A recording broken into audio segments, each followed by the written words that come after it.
네, 안녕하세요. 반갑습니다. 자, 엠베이골드 김태윤 매니저입니다. 자, 우선은 오늘 화장품 관련된 종목들 중에서 여름철 또 무더위 관련해서 이제 이 선케어 제품에 대한 또 이런 관심도가 증가하지 않을까라는 관점에서 좀 최근에 고점 대비 좀 눌려 있는 종목을 잠시 뒤에 편입을 할 거고요. 제가 이제 얼마 전에 한 2, 3주 정도 됐을 것 같아요. 제가 이제 화장품 섹터에 대한 조정 가능성을 항상 공개 방송에서 좀 말씀을 드렸고 우선 비중을 좀 줄이셔야 됩니다라고 계속해서 좀 강조를 드렸었는데 아모레퍼시픽이나 이런 화장품을 대표할 수 있는 종목들 최근에 주가 조정폭이 상당히 깊습니다. 근데 우선은 제가 화장품이라고 해가지고 모두 다 이 앞으로 올라간다 이런 느낌보다는 우선은 이제부터는 이런 업종에 대한 업황에 대한 리레이팅보다는 이제부터는 약간의 그 기대 심리 또는 이 테마를 좀 탈 수 있는 화장품 섹터들이 조금 더 그 안에서 선별을 하는 작업이 필요할 것 같고요. 자, 그래서 결국에는 이 무더위 관련해서는 이 선케어 제품에 대한 이런 좀 테마 이런 부분들이 좀 다시 한번 이제 부각받지 않을까. 그래서 이제 과대낙폭 반발 매수에 한번 공략을 해보겠다 이렇게 말씀을 드리도록 하겠습니다. 자, 그럼 바로 이제 리뷰를 도와드릴 건데 우선은 제가 매매했던 그 현황표가 있습니다. 제가 최근 들어서 이제 시장이 거의 코스닥은 매일 1000개 정도 빠지는 건 당연하고요. 근데 저는 항상 제가 말씀드리지만 지금은 사실 우리가 수익을 어느 정도 더 벌겠다라는 관점도 중요하지만 빠졌을 때 그 다음 반등장에서 금방 플러스 전환할 수 있는 그 구간을 유지하는 게 저는 중요하다고 보고 있고 실제로 이제 어제 편입했던 퓨런티어 같은 경우에도 테슬라 주가가 지난밤에도 이틀 연속 급등이 나와주다 보니까 일부 이런 이 자율주행 관련된 종목들 오늘도 장 초반에 좋은 모습을 보여줬습니다. 그래서 오늘 장중에 거의 한 5% 정도까지 급등세를 좀 보여줬다가 제가 이제 당시에 캡처를 했었을 때 2.6% 정도 수익권까지 좀 올라오는 모습인데요. 이거 외에도 현대 오토에버 공개 방송에서 또 말씀드렸던 종목 오늘도 또 좋은 모습을 보여주고는 있습니다. 자, 그리고 제가 이제 이번 달 포트 같은 경우에는 제가 방산 쪽뿐만 아니라 자율주행 포트 그리고 지금 보시면 여름 관련된 종목으로서 브랜드 엑스 코퍼레이션은 이미 2차 목표가 달성을 했지만 추후에 또 장마가 끝나고 나서의 또 폭염에 대한 이야기도 충분히 나올 수 있다. 그리고 최근에 이제 그 브랜드 엑스 코퍼레이션 같은 경우에는 이 잭 스미스의 이 중국 진출 기대감이 계속해서 좀 이슈는 있습니다. 그래서 계속 관련해서 중국 지점을 열었다 홍보하고 있다 이런 이미지 자료들이 사실 시장에서 많이 하나씩 올라오고 있기 때문에 그런 부분들 잘 참고해 보시면 좋을 것 같고요. 자, 그래서 이제 이 동국제약 같은 경우에 제가 리뷰를 좀 도와드린다면은 우선 동국제약 같은 경우에는 제가 이제 화장품 관련된 그 성장 가능성과 이제 뷰티 디바이스 쪽 관련된 새로운 성장 동력이 있다라고 좀 말씀을 드렸거든요. 자, 근데 이제 어제 이 동국제약이 좀 많이 빠졌습니다. 근데 어제 하락한 요인을 보면은 사실 일각에서는 동국생명과학이라는 조영제 관련해서 1등 기업인데요. 이 자회사 또 이 IPO 이슈 때문에 요것 때문에 빠진 거 아니냐라고 하겠지만 사실 그것 때문에 빠진 건 아닌 것 같고요. 이 APR의 주가를 보면은 어제 좀 급락이 나왔습니다. 근데 이전에 이 동국제약이 이제 APR IPO 했었을 때 한참 좋은 흐름을 보여줬을 때 이 종목도 약간 동조화되는 모습을 보여줬기 때문에 전체적인 이런 뷰티 디바이스 쪽뿐만 아니라 이런 화장품 섹터의 조정에 좀 같이 조정받았다 이렇게 보고 있는데 아까 말씀드렸던 이 동국생명과학이라는 기업 같은 경우에는 이미 7년 전에 물적 분할을 한 회사입니다. 그리고 잘 되던 사업부를 떼어낸 게 아니라 떼어내고 나서 사업이 잘 되는 구조거든요. 그래서 충분히 다시 한번 이제 최근에 이 조영제 쪽, 이 바이오 쪽에 대한 시장 흐름 자체, 그러니까 IPO 시장 자체가 좀 괜찮게 흘러가고 있기 때문에 다시 또 IPO를 시도하고 있다. 그래서 오히려 이 동국생명과학의 IPO 이슈가 이 기업의 부정적이다라는 부분들보다는 오히려 저는 긍정적이라고 보고 있는 상황이고요. 이 동국생명과학의 이 매출 성장률을 보면은 또 나름대로 잘 잡혀가고 있기 때문에 오히려 그런 부분들이 더 부각받지 않을까. 그런 관점에서 저는 계속해서 보유하셔도 좋지 않을까 이렇게 좀 말씀을 드리도록 하겠습니다. 자, 그래서 최근에 이제 화장품 섹터나 이 미용 의료기 쪽 그동안 주도했던 종목들이 조정폭이 좀 크다 보니까 전체적으로 같이 동조화되는 모습을 보여주고는 있지만 결국에 저는 항상 제가 방송에서 말씀드렸던 종목들에 대한 현황이나 수익률이나 손익에 대한 부분들을 항상 공개 방송에서 말씀드리잖아요. 그래서 상승한 종목들 리뷰도 중요하지만 항상 하락한 종목에 대한 부분들도 잘 케어해 드릴 테니까 오늘 또 4시 20분에 또 공개 방송 있습니다. 그때 또 오셔가지고 조금 더 자세한 내용들 그리고 제가 어제 녹색밴드에서도 저녁에 늦게 또 동국제약 관련된 리뷰 자료를 올려드렸기 때문에 항상 김태훈 매니저는 상승한 종목도 중요하지만 하락한 종목도 나름대로 또 최선 다해서 케어해 드리고 있다. 이렇게 좀 보시면 좋을 것 같습니다. 자, 그럼 이제 오늘 편입할 종목 바로 말씀을 드리도록 하겠습니다. 제가 이전에 한번 공개 방송에서 말씀을 드려가지고 한 30% 정도까지 수익이 났던 종목인데요. 자, 현재가부터 말씀드릴게요. 현재가는 36,150원. 예, 종목명은 AS텍이라는 기업입니다. 자, AS텍 관련해가지고는 선크림, 이 자외선 차단제 쪽 관련된 이 물질, 원료를 생산하고 있는 기업이다라고 보시면 될 것 같은데요.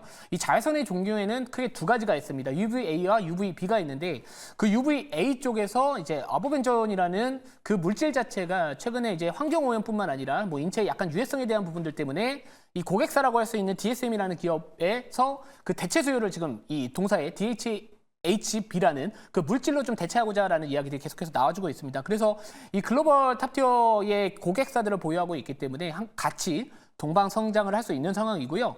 자, 그리고 이 선케어 제품에 대한 이 선크림과 관련된 자외선 차단 물질에 대한 부분들 수요가 데일리 화장품에도 다 들어가기 시작을 하고 있습니다. 그러니까 뭐 사실상 뭐 여름철뿐만 아니라 계속해서 우리가 이제 자외선 차단제 물질에 대한 부분들은 어떤 화장품이든 간에 그 물질 자체가 계속해서 포함되고 있는 구조이기 때문에 그거와 관련된 또 수혜를 한번 받을 수 있는 기업이지 않을까 이렇게 보고 있고요.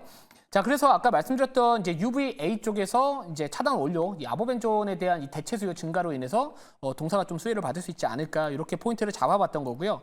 자, 그리고 이 종목 같은 경우에는 이제 신제품 생산을 위해서 또 외형 성장, 이 캐파를 늘려야 되겠죠. 이 증설, 이 캐펙스 투자를 하게 되는데 지금 이 신제품을 생산을 하기 위해서 이 공장을 지금 건설을 준비 중에 있습니다. 그래서 만약에 이 공장이 건설이 돼서 또 추가적인 고객사나 전반적인 수요에 대한 부분들 같이 맞춰준다면은 결국에 이 종목도 결국에는 외형 성장도 한번 기대해 볼 수 있지 않을까 이렇게 말씀을 드리고요.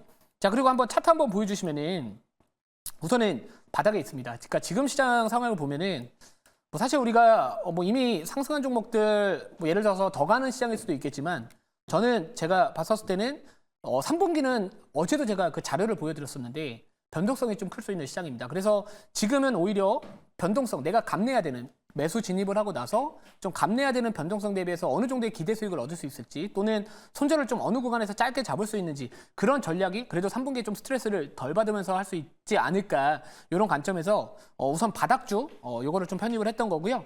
그래서 뭐 지금 이 기업 같은 경우에도 우선은 아무튼 간에 고점 대비해서 많이 눌려 있기는 합니다. 그리고 이제 거래 자체도 최근에 좀 줄어들었다가 오늘 다시 이제 최근 들어 다시 한번 좀 올라가는 모습 보여주고 있기 때문에 우선은 부담이 좀 없다라는 부분들 그리고 이제 장마가 끝나면은 결국에 이 폭염과 관련된 이야기들 다시 한번 또 시장에서 쏟아질 가능성이 높습니다. 뭐 최근에 이제 이 온난화, 지구 온난화나 이런 이슈로 인해서 뭐 이상기후 현상에 대한 부분들 그리고 제가 신문 기사 같은 것들을 항상 키워드 분석을 많이 하고 있는데 올여름 이 폭염과 관련된 이슈는 이전보다는 확실히 조금은 부각받을 수 있지 않을까. 그렇게 되면 우선은 2분기 실적 발표 이제 어닝 시즌에 들어가게 되죠. 이번 주에 이제 삼성전자 내일 잠정 실적 발표를 시작으로 뭐 7월 25일인가요? 그 SK 하이닉스 잠정 실적 뭐 이런 실적에 대한 이야기들이 슬슬 나와줄 수 있기 때문에 그래도 실적과 관련해서 조금 나름대로 좀 버텨줄 수 있는 섹터가 그래도 화장품 섹터이기 때문에 그래도 최근에 고점 대비 좀 많이 빠져 있는 쪽을 다시 한번 공략해보자. 이렇게 말씀을 드리도록 하겠습니다. 자, 그러면 자료 보고요. 추가적인 가격 전략 이따가 좀 말씀을 드릴게요. 자, 그래서 자, 죄송합니다. 우측에 보시면 자외선 차단제 원료 시장 현황을 보면은 사실 이 유기자차, 무기자차, 유기 플러스 무기가 있습니다. 근데 제가 저희 가족 중에서 이제 화장품 회사에서 일하는 분이 있어가지고 제가 물어봤는데 자, 이 무기자차라는 거는 이 애기들 선크림에 들어가는 물질이라고 보시면 될 것 같은데 그 유기자차가 뭐 최근에 이제 하와이나 일부 미국 내 지역에서 뭐 유기자차에 대한 부분들을 약간 뭐 사용을 뭐 일부 금지하겠다. 그 이유가 이제 뭐 환경오염 문제. 예를 들어서 하와이 같은 경우에는 관광지잖아요. 그리고 해변이 있습니다. 근데 선크림을 바르고 들어갔었을 때 이 물에 들어가면은 바닷가에 들어가면은 뭐 산호초인가요? 요거에 대한 또 오염 문제가 좀 있다라고 해요. 그래서 그런 부분들 때문에 일부 지역에서는 약간 이 사용 제한을 좀 두고 있다라는 부분들도 있는데, 근데 사실 우리가 유기자차라고 해가지고 무조건적으로 뭐 인체에 유해하지는 않다라고는 저는 그렇게 들었습니다. 그러니까 어차피 그 물질 자체 얼마나 그거를 좀 반응하느냐에 대한 부분들인데 뭐 그 정도까지는 뭐 크게 반영은 안 한다. 그러니까 인체에 그 정도까지 해롭지는 않다라고는 하지만 아무튼간에 제가 뭐 사실 뭐 화장품 전문가는 아니기 때문에 그냥 그런 이야기를 좀 들었다 이렇게 보시면 될 것 같고요. 그래서 지금 시장 자체가 유기자차 시장이 더 확실히 큽니다. 네, 그래서 이 유기자차 중에서 특히나 이 동사 같은 경우에서도 아까 말씀드렸던 DHHB라는 물질뿐만 아니라 또 이외의 물질도 계속해서 새로운 성장 동력으로 추후에 부각받을 수 있지 않을까 이렇게 말씀드리고 싶고요.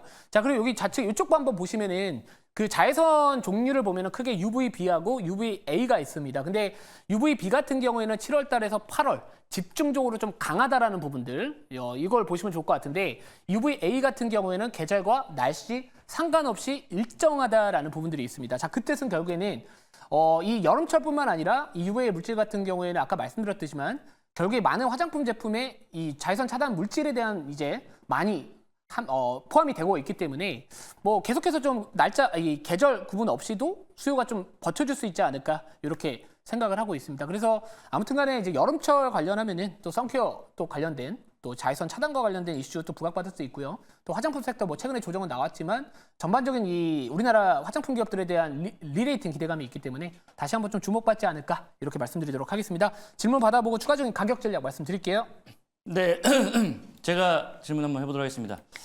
사실 최근에 시장의 강세의 흐름을 보게 되면 오늘 같은 경우도 이제 일부 제약발 종목들, 그 다음에 삼성전자발 이제 관련된 CXL 관련된 종목들이 강세를 보이잖아요. 근데 사실은 화장품 종목들은 약간 소외된 부분들인데 물론 4월달, 5월달 시장이 주도주였습니다만.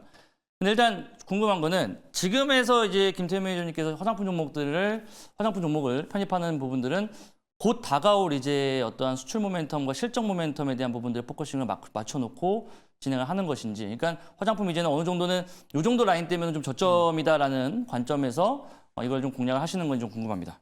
네, 우선은 최근에 화장품 종목들이 좀 빠졌던 부분들이 뭐냐면은 이번에 수출 통계가 발표가 됐었을 때 전월 대비해서 약간은 그 성장률이 약간 둔화되는 모습을 보여주다 보니까 어느 정도의 차익 실현들이 좀 나왔고요. 제가 사실 화장품 섹터에 대한 부분들 약간은 그때 한 2주 전부터인가요? 한 3주 정도부터 계속해서 저는 사실 공개방송에서 좀 수익을 챙겨두시고 조정에 대비하셔야 됩니다라고 강조드렸던 이유가 뭐냐면 결국에 이제 우리가 하반기 들어가지고 증시가 만약에 상승을 했었을 때 기대할 수 있는 요인이라면은 결국에 미국의 금리 인하입니다. 근데 결국에 미국이 금리 인하를 하게 되는 이유는 결국에 미국 경기 둔화잖아요. 근데 네. 미국 경기가 둔화됐었을 땐 이 미국의 대표적인 어떻게 보면 이제 소비 쪽에 대한 둔화를 같이 이야기가 나올 수 있기 때문에 우선 너무 약간 리레이팅에 대한 기대감보다는 어느 정도 리레이팅이 이미 저는 진행이 됐다라고 봤던 거고요. 이 정도 자리라면은 다시 한번 그래도 어느 정도 최소한 기술적 반등 정도는 나올 자리이지 않을까 이런 관점에서 시장 흐름 보면서 말씀드렸다 이렇게 보시면 좋을 것 같습니다. 자, 가격 전략 바로 말씀드리면은 1차 목표가는 39,650원이고요. 2차 목표가 49,450원, 그리고 손절가는 32,800원 말씀을 드리도록 하겠습니다. 자, 오늘 이제 공개 방송은 4시 20분에 진행을 하고 최근 시장이 많이 어렵죠. 많이 어렵더라도 제가 항상 방송에서 말씀드렸던 종목들에 대한 리뷰나 그리고 제가 3분기에 바라봐야 될 업종들과 키워드들 다 분석을 해놨으니까 오늘 4시 20분에 많은 시청하시면은 좋은 종목들 소개받으실 수 있다 이렇게 말씀드리도록 하겠습니다.